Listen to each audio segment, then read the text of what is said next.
O.V. Duncantail, fighting in this damn city hall for almost 60 years. I would like to say that I'm happy to hear that the traffic tickets doesn't mean anything.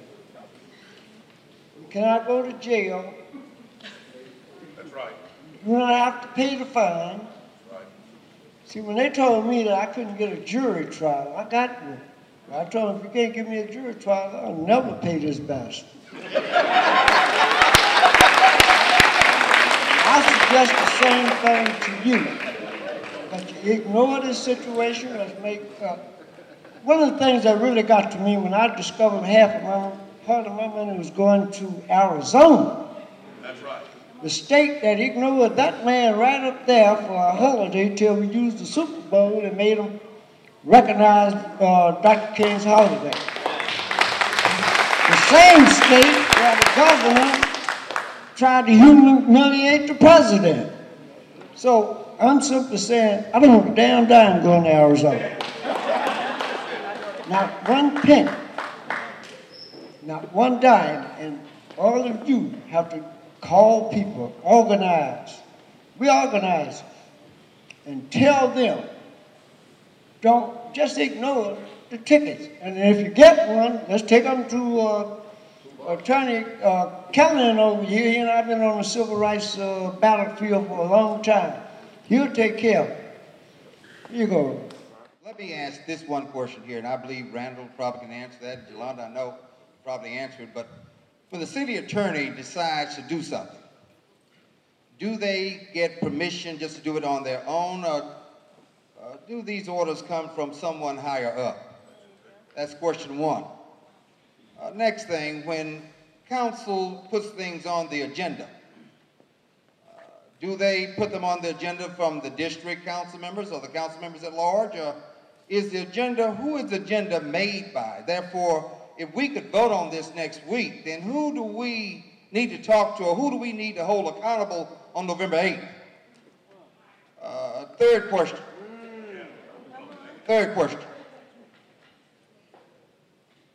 We need to remember who our friends are on council. We need to share that information with everyone in which we have. Now, Yolanda's been working and speaking out for everyone, but she has been indicted recently and dealt a horrible blow for just doing nothing but the right thing.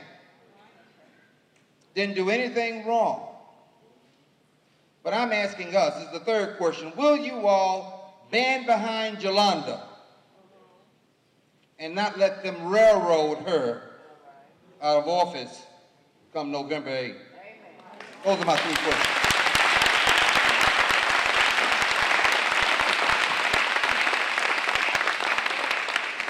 I'll answer your first question regarding the interaction between the city attorney and the mayor, and then I'll let Yolanda answer your other two questions. But Mr. Feldman is an attorney, and he represents clients, so he can give advice, but he has to take directions from his clients. So in that regard, the mayor can override anything that is suggested by Mr. Feldman, the city attorney. Just as if I'm your lawyer, if you tell me, Randy, don't file that motion or sue this person because I think they are doing what's, as long as it wasn't illegal to sue them or unconscionable, I'd have to do it. So in other words, the mayor calls the shots on what legal actions are pursued. So it's the mayor's responsibility.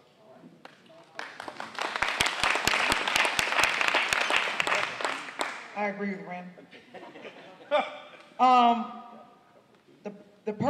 The way that we do it on council is the mayor appoints all the department directors, public works, city legal, everything. The mayor appoints and we confirm it, and they report to her. In fact, I've had department directors tell me they didn't have to do anything I said or answer any of my questions because they're not hired and fired by me. I'm just telling you how it really is. They probably don't want you to know that. The mayor and her agenda director, they all meet on Friday, I think of the previous week, and they decide what's going to be on the agenda. And then they post it on Friday after 5 o'clock. And I have let people know this because it's problematic transparency. They post it on Friday at after 5 o'clock, generally closer to 6 or after 6. Sometimes they even post things on Saturday morning. If your jobs are anything like city council, most people leave early on Friday, so no one's going to be there to see it on Friday. Most people don't come in to work on weekends. So the soonest someone will see something is Monday. Even if you come in and see it on Monday morning, agenda briefing is not until 2 o'clock. We regularly spend tens of millions of dollars every week. Agenda briefing lasts a whopping 15 to 30 minutes. And if my person is there, which is all the time, we ask a lot of questions and people complain because I stretch agenda briefing out to an hour. Imagine, we're spending tens of millions of dollars and we go through it in 15 to 30 minutes, and that is normal. It's just, I'm just telling you like it is. And if you don't get your questions, oh, and I'm sorry, so that's at 2 o'clock. Agenda briefing's over like 2 or 2:30 or 3 on Monday afternoon. City council votes on stuff on Wednesday morning starting at 9 o'clock. So we have less than 48 hours to get our questions asked for tens of millions of taxpayer dollars. And I will respectfully submit to you that's not the right way to go through taxpayer money, but it's been done like that since before this mayor. And I think it's why we're in the financial hole that we're in. And lastly, on the red light camera thing, I had a clue. I found out from somebody calling me after a news conference that the cameras were coming back on. So things are done all the time and we have no clue, and very often I find out from constituents who are connected about stuff that's going to happen on the agenda, and now, which is really interesting because I'm elected, right? And I'm like, well, how do you know this? Well, there was a meeting and, and I'm like, oh, okay. So then I'll start asking questions. And I will give you a perfect example of taxpayer waste and how the system as it's designed needs to be changed. I got a call from a constituent warning me the city was about to pay about $225,000 for a consultant at BARC. BARC is our animal facility. So based on and they said they're gonna do it without taking it before council, where there's a council rule that says that you have to bring any expenditure over $50,000 to council. So I asked the question in writing, are we about to pay a consultant over $200,000 to look into BARC?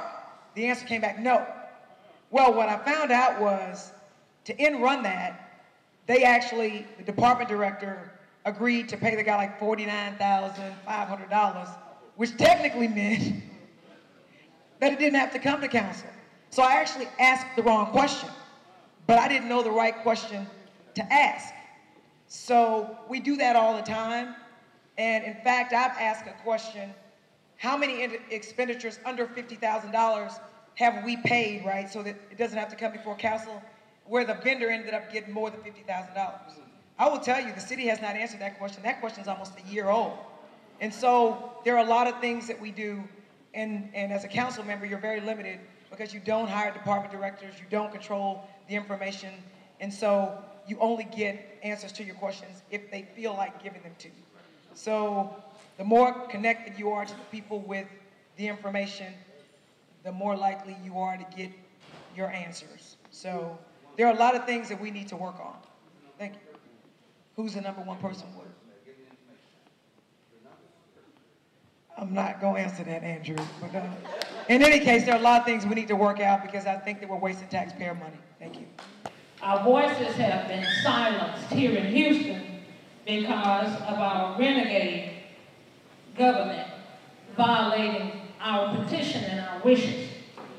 They took an oath to represent us. So, if they took an oath to represent us and they have failed to do that, they've gone back on their word, is that not taxation without representation?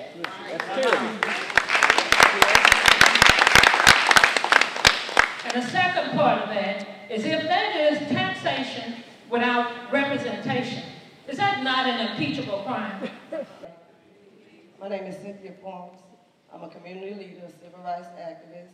I have a bachelor's degree in criminal justice from Texas Southern University. And also, I'm also studying now to get my master's in public administration. Now, I was one of the persons who worked with the Kubashes under Ron Jackson in the heat every day to get the petition signed and listen to the will of the people. Now, I want to know, what kind of mayor is this who do not listen to the will of the people? And I want to ask also, what Reverend Nash and the Ministers Against Crime had on their card, what will she do next?